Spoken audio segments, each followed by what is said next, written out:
I couldn't have you here and not ask you about 3 of your top clashes. I could not do that. All right? 3 of your top clashes that you remember to this day. All right. I can remember. I can recall. All right. I can recall Jamrock Clash was one of the clash that stand out for me. You know what's up? Before, hold on thought. What's so funny? This is the second time you told me about Clash in a Sound that you played prior. You know what I mean? So that might seem kind of, I know what you have up until the point that I left. Right. So yeah, man. Jamrock Clash was one of the clash that, you know, that is that I really enjoy. What was it that you remember about that clash in particular? The effect that the dub plates throw on the people, you know, and the way the people react to the dub plates that we played. Yeah. You know, and I was in my prime. Yeah. You know, as a DJ, because I was that clash selector at first, and I wasn't, you know. So when you first came around, you weren't really... No, remember I tell you that acoustic disco and Spinner's Choice was more soul, disco and like a party, was mostly party music. Yeah. Soul and this kind of like a thing. You know, soca and all them like a thing. You know what I mean? It was just to entertain people, because that is what me, I love to see people smile. I love to see people happy. Yeah. So it's a pleasure for me at all times to play Stevie soul music.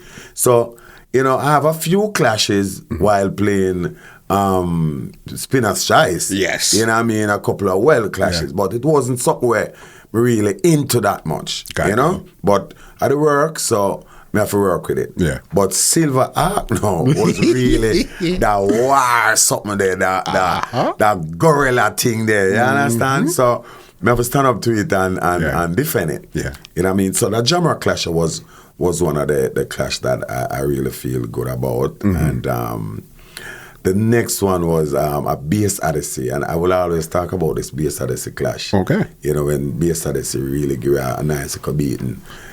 You know what I mean? Juggling wise, they give a nice. Yeah, man. All right. But keep it real, you know. Yeah. And the reason for that, we wasn't prepared for that dance, because it wasn't Silver Ark and Bass Odyssey was to play. Okay. It was Kilimanjaro and Bass Odyssey was to play that clash, that dance. Yeah. But because prior to that, they had some little foolishness where they go on with some gun thing and gun back and with Jara and them. So them they decide, say them, nah, play with Jara again. And Jara said them, nah, if you can't remember the history of them time.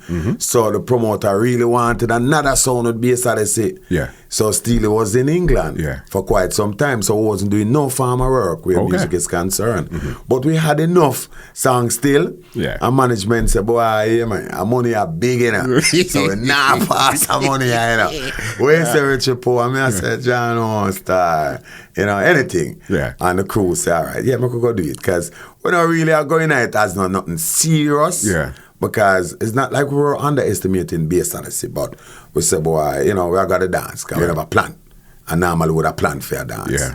And then we went down there and, you know, them juggle around the wicked. Yeah. Wicked. Do you remember who was playing Bass Odyssey at that time? It was Queen Jin. Yes. Glamour G. Queen Jin, Glamour G, and Lenny? And Lenny. Yeah. Yeah, the 3 originally. Once you get those 3 in a it's a different That was story. the first time me and Bass Odyssey have like a showdown. Yeah. You know? But I show them class still. Because what I did, you know, I play a round. Yeah. And say, if you don't follow this round, Yeah.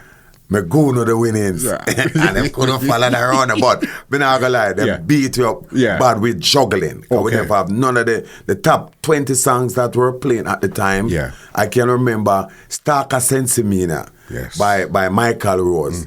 They done mash up the place. Them they just remix that rhythm. Yes. With Pan It. Give me African. That juggling they around the place. And the man them cut every one of them throwing upon the plate. Yeah. And me I tell you, Papa, them give us some beat up and thump up. But it was a good dance. Okay. And then the next dance was Tone Love. Yeah. Silver Ark in Orchard Prairie.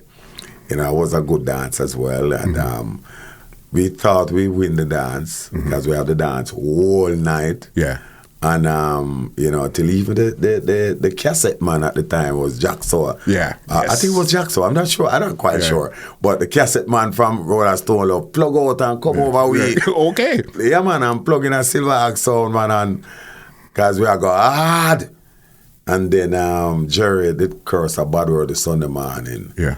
I dance, may I tell you, Jerry, we have the dance. We have the dance. That is one of the dance, though, because it's about 2, 3 dance. I think it was about 2 dance, Stone Love and Silver playing Ochi. Yeah. But this specific dance where I can remember is when we win the dance and Jerry go curse a bad word. Okay. So it was no cursing. You weren't supposed to curse. No, you can't curse, you know, but I mean, I clash them time. Yeah. So you say what you want to say. Yeah. But Father Paul use a strategy. No one say, you see it a Sunday morning. And you know, people have carried them kids go to church. You understand? And them want to learn about God and you cuss up the back of bad of them. Let me tell you something, I'm going to play the Tony Rebel brand new at the time. Yeah. Be careful how you teach your little children. Papa, gunshot master and stop rain. Yeah. Because it was Sunday morning, you know. And a lot of, you know. Everything connected. So, yeah, make a proper talk. And from that, you know, them turn it over to Billy Slat and Chico, and I hate that. Them man just get to it and just do them thing. But it was fun. Because to me, Clash is fun. Clash to me, because it's music. Of course it is. You know, and it's fun. So I get my little thump up and thing, but me not get no beaten bad. But me get enough thump up. Was there a clash with Silverhawk and David Radigan? Never. How come? Never, because Radigan, I can recall Radigan told Steely that. This podcast is brought to you by www.twolinedmusica.com.